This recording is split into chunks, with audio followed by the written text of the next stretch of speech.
Hello everyone. तो कैसे हैं आप सभी। और आज हम पढ़ने वाले हैं बायोलॉजी की ब्रांचेस के बारे में, यानी ब्रांचेस ऑफ बायोलॉजी, यानी जीव विज्ञान की शाखाओं के बारे में।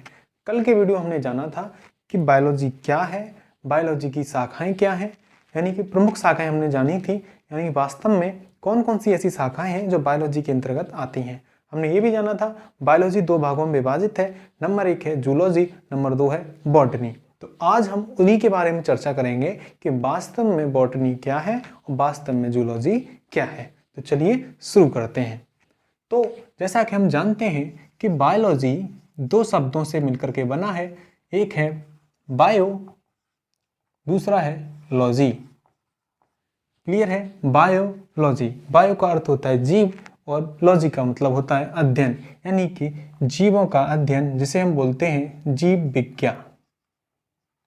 और उसको हम आज दो भागों में बांटते हैं, यानी कि जो पहले से विभाजित है, और आज हम उनके बारे में चर्चा करेंगे। नंबर 1 है हमारी जूलॉजी और नंबर 2 है हमारी बॉटनी। जूलॉजी को हम बोलते हैं जंतु विज्ञान, जबकि बॉटनी को हम बोलते हैं वनस्पति विज्ञान।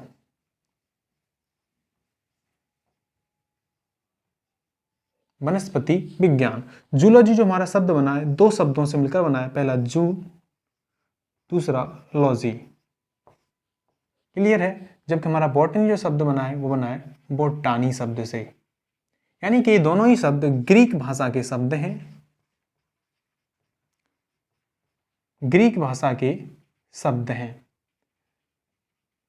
जून का ग्रीक भाषा में जो अर्थ होता है वो होता है जंतु, इसलिए हम इसको बोलते हैं जंतु विज्ञान। जबकि बोटानी का जो ग्रीक भाषा में अर्थ है, जिसका हिंदी रूपांतरण है, यानी कि पादप अथवा पौधे अथवा वनस्पति, यानी कि बोटानी का अर्थ है पौधे या वनस्पति पादपों के बारे में, जबकि जून का अर्थ है जंतु का। जूलॉजी के पितामह बोले जाते हैं अरस्तु, क्योंकि अरस्तु बोले जाते हैं, जिन्हें हम बोलते हैं अरिस्टोटल। अरिस्टोटल, क्लियर बात है। अरिस्टोटल बोलते हैं, तो अरस्तु जो हैं वास्तव में अरिस्टोटल। क्लियर है। तो अरस्तु जो हैं यानी कि जीव विज्ञान के पितामह कहा जाते हैं और जंतु विज्ञान के भी पितामह कहा जाते हैं, क्योंकि अरस्तु ने अपनी जो एक पुस्तक लिखी है जिसका नाम है हिस्टोरिका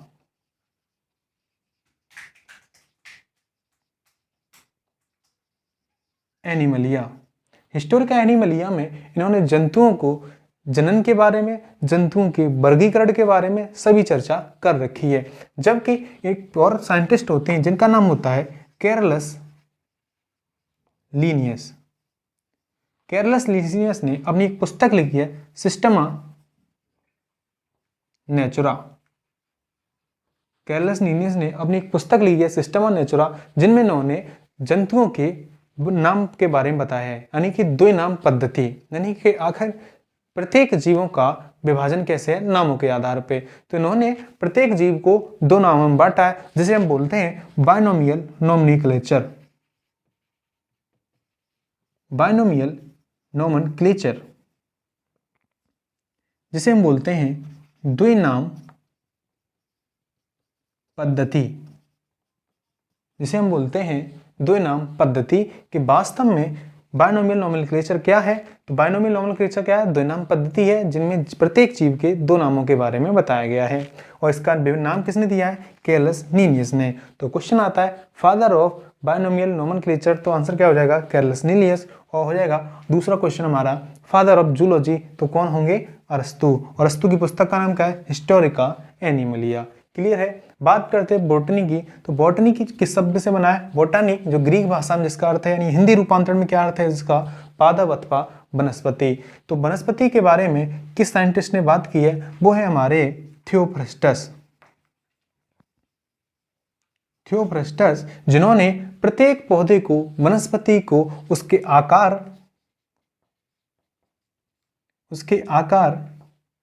और परिणाम के बारे में चर्चा की है।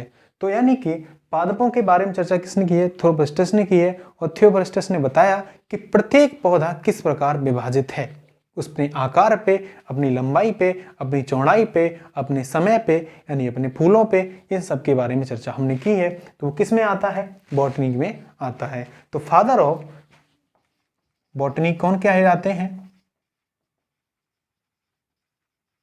थियोफ्रास्टस बोले जाते हैं। तो फादर ऑफ बॉटनी कौन है? थियोफ्रास्टस हैं। हम बारी बारी से फिर और पढ़ते हैं कि वास्तव में जूलॉजी कितने भागों में विभाजित है और बॉटनी कितने भागों में विभाजित है। तो चलिए अगली हेडिंग हम लगा लेते हैं। तो चलिए आगे बढ़ते हैं।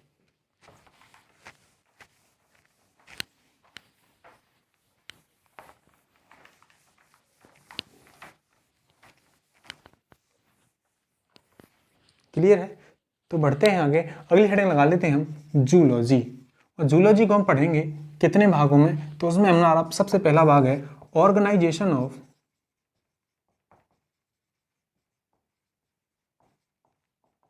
ऑर्गेनिज्म, यानी कि सजीवों का संगठन। सजीवों का संगठन यानी कि वास्तव में सजीवों का संगठन यानी सजीव का निर्माण कैसे होता है। तो हमने जैसे पढ़ा है कि पहले क्या बनती है? सेल होती है। सेल से क्या बनता है? हमारा टिश्यू बनता है। इसे हम बोलते हैं कोशिका। इसे हम बोलते हैं ऊतक। और इससे बनता है हमारा एक ऑर्गन, जिसे हम बोलते हैं एक अंग। फिर हम बनता है हमारा ऑर्गन सिस्टम। और तब जाके कहीं एक ऑर्गेनली का निर्माण होता है। क्लियर है? इसे हम बोलते हैं अंग तंत्र। तो हम आगे अंग तंत्र के बारे में भी चर्चा करने वाले हैं। वास्तव में एक जीव के अंतर्गत कितने अंग तंत्र होते हैं? तो अंग तंत्र की हम जब बात करते हैं ऑर्गन सिस्टम की, तो इसे मैं रफ कर देता हूं, आगे लिखता हूं। तो ऑर्गन सिस्टम जो है कितने प्रकार के होते हैं? ऑर्गन सिस्टम है हमारे 8 प्रकार के। नंबर 1 है हमारा रेस्पिरेटरी सिस्टम,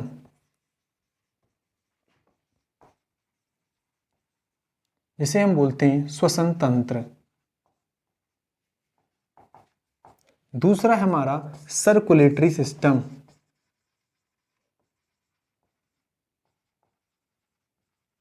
जिसे हम बोलते हैं रक्त परिसंचरण तंत्र।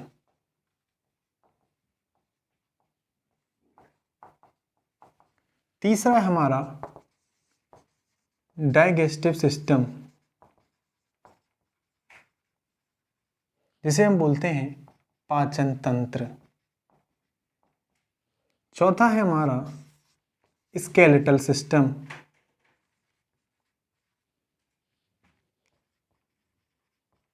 जिसे हम बोलते हैं कंगाल तंत्र, कंकाल तंत्र। नंबर 5वां है हमारा नर्वस सिस्टम। नंबर 6वां है हमारा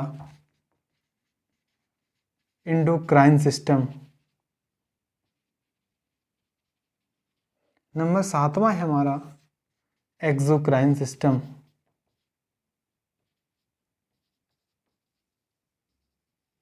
नंबर 8वां है हमारा रिप्रोडक्टिव सिस्टम। Reproductive system. तो कुल प्रकार के हमारे कितने हो जाते हैं? 8 प्रकार के सिस्टम होते हैं जो प्रत्येक जीव में होते हैं। यानी मानव शरीर में भी कितने सिस्टम होते हैं? 8 प्रकार के सिस्टम होते हैं। यानी कितने तंत्र होते हैं? 8 तंत्र होते हैं। उन्हीं 8 तंत्र की चर्चा हम बारी बारी से करेंगे। तो पहले हमने जाना कि जूलॉजी में सबसे पहले हम किसको पढ़ते हैं? सजीवों के संगठन के बारे में। और सजीवों के संगठन के बारे में हम जब पढ़ते हैं तो सजीवों के संगठन में हमने जाना कि कैसे कोशिका से आगे किस प्रकार एक जीव का निर्माण होता है। हम बारी बारी से पढ़ेंगे आगे, पहले कोशिका का निर्माण कैसे होता है, कोशिका में आखिर क्या क्या होता है, ये सब हम अगली वीडियो में पढ़ने वाले हैं। अब तक हम पढ़ेंगे आगे कि आगे और भी क्या है आगे। तो नंबर 2 आ जाता है हमारा जूलॉजी के अंतर्गत। नंबर 2 है हमारा जूलॉजी के अंतर्गत यानी हेल्थ साइंस, यानी कि स्वास्थ्य विज्ञान। स्वास्थ्य विज्ञान। तो स्वास्थ्य विज्ञान में हम क्या पढ़ने वाले हैं? स्वास्थ्य विज्ञान में पढ़ते हैं दो प्रकार से। नंबर एक, संतुलित आहार।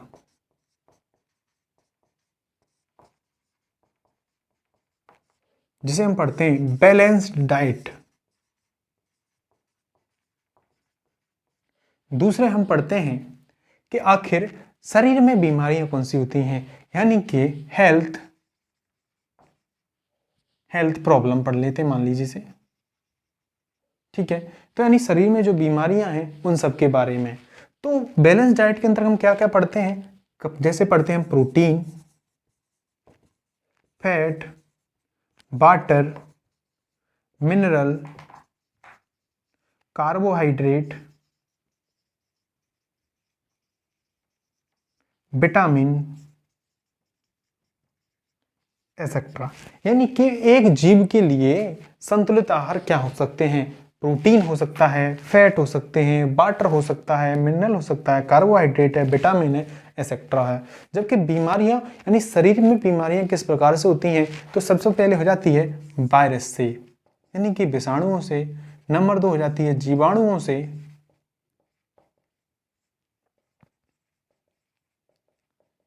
क्लियर है? बैक्टीरिया। नंबर 3 हो जाता है प्रोटोजोआ। नंबर 4 हो जाता है फंगस, यानी कि कवक।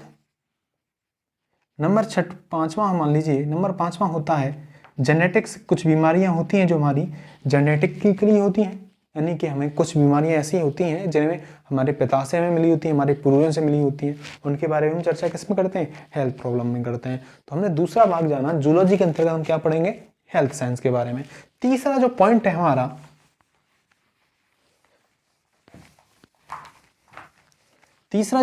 हमारा, हम पढ़ेंगे जेनेटिक्स के बारे में। जेनेटिक्स में क्या होता है कि किस प्रकार, जैसे लंबाई है, और लंबाई में बढ़ने के कुछ कारण होते हैं। कुछ तो आपकी हेल्थ प्रॉब्लम होती है और कुछ दूसरा कारण होता है आपका जेनेटिकली। यानी कि हो सकता है आपके माँ बाप अगर छोटे हैं तो बच्चे की भी लंबाई कैसी होगी? कम ही होगी। तो हम जेनेटिक्स के पितामह कौन होते हैं? Gregor Mendel. तो जेनेटिक्स में पढ़ेंगे हम लॉ ऑफ इनहेरिटेंस,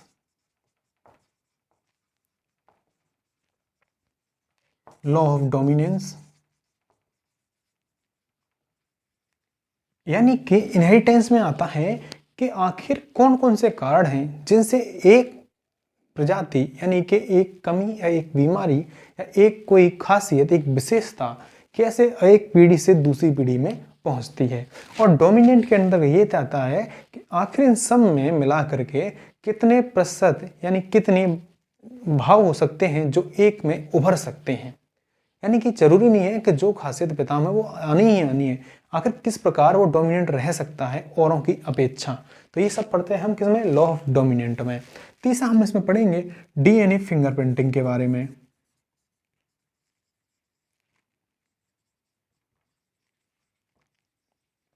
यानी कि किसकी खोज किसने की थी? अलेक्स जेफरी ने। तो इन सब के बारे में पढ़ेंगे। चौथा जो पॉइंट आता है हमारा, चौथा जो हम पॉइंट पढ़ने वाले हैं, इसमें हम वो पढ़ेंगे क्लासिफिकेशन ऑफ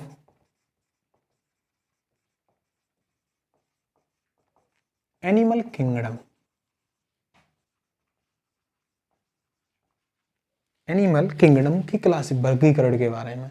तो ये इस प्रकार हम जूलॉजी को मुख्यतः 4 भागों में पढ़ने वाले हैं। और अब दूसरा पॉइंट पढ़ेंगे हम बॉटनी को। अगर हम बॉटनी में क्या क्या पढ़ेंगे वो भी आप समझ लीजिए। तो बॉटनी में जो हम पढ़ने वाले हैं वो कुछ ज़्यादा नहीं है, कम ही है, जबकि हम जूलॉजी में ज़्यादा पढ़ते हैं। तो आप फिर जानते हो, जैसे कि डाइजेस्टिव सिस्टम पढ़ेंगे, रेस्पिरेटरी सिस्टम पढ़ेंगे। तो इन सब में हमारे पूरे शरीर के जो अंग हैं, स्केलेटल सिस्टम में, नर्वस सिस्टम में, ये सभी कवर हो जाएंगे। तो आगे हम अगली हेडिंग डाल लेते हैं बॉटनी। क्लियर है? तो हम बॉटनी में जब हम पढ़ते हैं तो बॉटनी को हम 2 प्रकार से बांटते हैं। बॉटनी को हम 2 प्रकार से बांटते हैं। नंबर 1 हो जाता है क्रिप्टोगेमी।